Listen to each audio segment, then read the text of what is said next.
पुढची बातमी आहे रायगडमधून माणगाव दिधी भागामध्ये औद्योगिक प्रकल्प उभारले जाणार आहेत. याद्वारे सुमारे 3 लाख रोजगार निर्मिती होईल अशी माहिती राष्ट्रवादीचे खासदार सुनील तटकरे यांनी दिली आहे. केंद्र आणि राज्य सरकारच्या उद्योग विभागामार्फत 4000 एकरवरती औद्योगिक वसाहत प्रकल्प उभारला जातोय. यासाठी सुमारे 1865 कोटी रुपये खर्च होणार आहेत.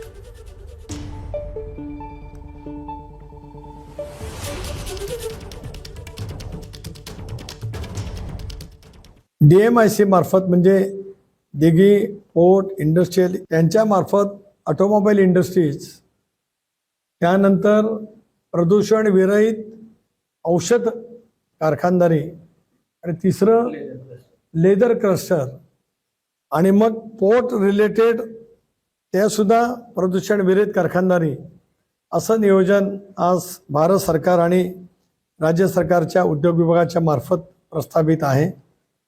हे जवळपास 1800 कोटी रुपयाच्या पहिल्या टप्प्याच्या कामाला लगेचच सुरुवात होईल. त्याच्या 100 कोटी रुपयाचं अनुदान जे भारत सरकारचं लेदर पार्कला आहे ते सुद्धा आता आपल्याला त्या ठिकाणी उपलब्ध झालं आहे. ABP माझा, उघडा डोळे बघा नीट.